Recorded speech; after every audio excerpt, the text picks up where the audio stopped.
The biggest lie we are ever told about growing old is that it is simply basic physics. From the time we are young, we are taught that the human body is exactly like a machine, like a car.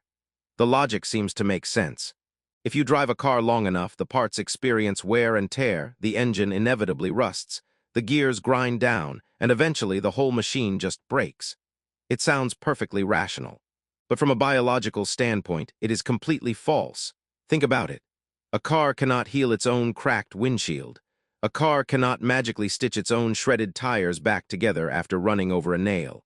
Your body is not a passive, lifeless machine waiting to degrade. It is a dynamic, brilliant, self-healing organism that is constantly rebuilding itself from the inside out, every single second of every single day. Your biology absolutely knows how to repair broken DNA, how to clear out toxic cellular waste, and how to regenerate dead tissue. If you want undeniable proof that biological immortality is not a fantasy, but a real mechanism found in nature, you just have to look at the ocean. Consider the Turritopsis doanei, a tiny species of jellyfish. When this incredible creature gets injured, stressed, or old, it doesn't die. Instead, it literally reverts its mature cells back into a youthful, infantile state. It hits the biological reset button, transforming back into a polyp, and starts its life cycle all over again, completely bypassing death. Or look at the mysterious Greenland shark, an animal built with the exact same vertebrate building blocks as human beings, yet it routinely lives to be 400 or even 500 years old. Nature completely understands how to build a physical body that doesn't age. So this presents us with a massive evolutionary paradox.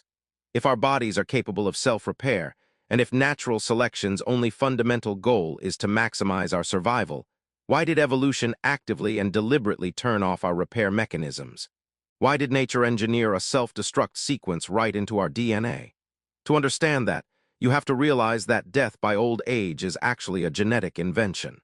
For the first few billion years of life on Earth, organisms were just single-celled bacteria. And bacteria do not age. They simply consume energy, grow, and divide into two new, identical cells, continuing this process practically forever. Aging was only invented when multicellular life evolved. And it was invented because of a brutal, unforgiving evolutionary concept known as the Disposable Soma Theory. Proposed by British biologist Thomas Kirkwood, this theory breaks down the strict mathematics of biological energy. Every organism on the planet has a strictly limited amount of energy. It has to split that energy between two competing priorities: repairing its own body, which biologists call the soma, and reproducing to create the next generation.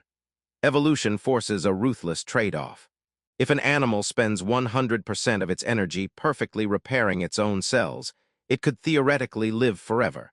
But it would have absolutely no energy left over to reproduce. If it has no offspring, eventually a predator will eat it, a disease will catch it, or a winter will freeze it. When that happens, its genetic line goes extinct forever. So natural selection struck a harsh bargain. It decided that the absolute most efficient way to ensure the continuation of genes is to invest heavily in reproduction, and only invest just enough energy into repairing the adult body to keep it alive until the babies are born. Evolution does not view your body as a permanent, sacred temple. It views your body as a disposable, temporary vehicle. Once the vehicle successfully delivers the genetic payload to the next generation, evolution simply stops paying for the maintenance.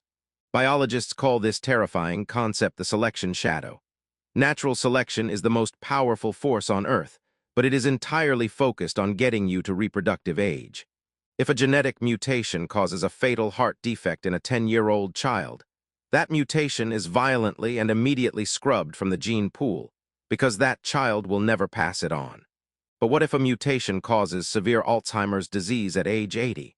By the time the Alzheimer's actually triggers and destroys the brain, that person has already had children decades ago, passing the mutated gene to the next generation. Because the biological damage happens long after the reproductive window has permanently closed, natural selection is completely blind to it. It drops you into a dark shadow where late-life genetic flaws are allowed to silently accumulate without consequence. But the story gets much darker than just evolutionary neglect. Evolution doesn't just ignore you when you get old. It actively trades your future health for your present survival. This brings us to the most vital and fascinating concept in aging research: Antagonistic Pleiotropy. This theory states that natural selection will actively favor a gene that gives you a massive survival advantage when you are young, even if it knows that exact same gene will destroy your body when you are old. The ultimate chilling proof of this phenomenon is happening inside your cells right now, involving a specific gene called TP53. TP53 is widely known by scientists as the guardian of the genome. It is one of the most important tumor suppressor genes in the entire human body. When you are in your 20s and 30s, your cells are constantly dividing, and sometimes they make dangerous mistakes. When a cell starts mutating and threatens to turn into a deadly, aggressive cancer, TP53 spots the error and instantly triggers a process called cellular senescence. It permanently locks down and disables the cell so it can never divide again. This mechanism is a true biological superpower. It is the primary reason you don't instantly die of aggressive cancers in your youth. But there is a fatal catch. Over the decades, as TP53 ruthlessly locks down damaged cells to protect you, those senescent cells start piling up in your tissues. Biologists affectionately call them zombie cells. They refuse to die, but they stop doing their normal jobs. And worse, they begin secreting highly toxic, inflammatory chemicals into your bloodstream. By the time you reach your 70s, your tissues are absolutely swamped with these toxic zombie cells. They aggressively drain your stem cell reserves and directly cause cardiovascular disease, osteoarthritis, and total organ failure. Think about the profound irony of this. The exact same cancer-fighting mechanism that bravely saves your life at age 25 is the exact same mechanism that causes your organs to decay at age 75. Evolution looked at that trade-off and happily accepted it. It traded your late-life health to ensure you survived long enough to have kids. But this brings us to the ultimate mind-bending question. If we develop the technology in the near future to cure these diseases, to clear out the zombie cells, and to turn the DNA repair mechanisms back on permanently, what would actually happen if humans achieved biological immortality? In the 2020s, brilliant researchers at Harvard's Wyss Institute and the New England Complex Systems Institute ran massive spatial computer simulations to answer this exact question. They built a pristine artificial digital environment with limited resources and gave the simulated organisms the genetic ability to live forever. The results were absolutely catastrophic. Without the mechanism of aging, the immortal individuals never died. They just kept consuming food, drinking water, and taking up physical space. Because they refused to leave, they completely outcompeted their own children. They drained the local environment of every single available resource. Within a short period, the population collapsed under its own weight, and the entire immortal lineage starved to death and went totally extinct. The computer models revealed a deeply profound and humbling reality.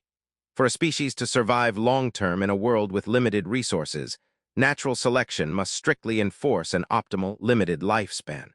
An active mechanism of programmed deterioration is mathematically required to prevent one generation from utterly destroying the resources desperately needed by its descendants. When you look at the absolute cutting edge of evolutionary biology, the sad paradox of aging completely vanishes. You do not age because your cells are just too fragile. You do not age because the universe is slowly wearing you down like a rusty machine. You age because evolution deemed your eternal survival less important than the survival of your children. The warranty on your biology expires because the massive energy required to keep you forever young is vastly better spent creating new life. Aging is not a disease. It is not a mechanical failure, and it is certainly not an accident of physics. It is the ultimate evolutionary sacrifice.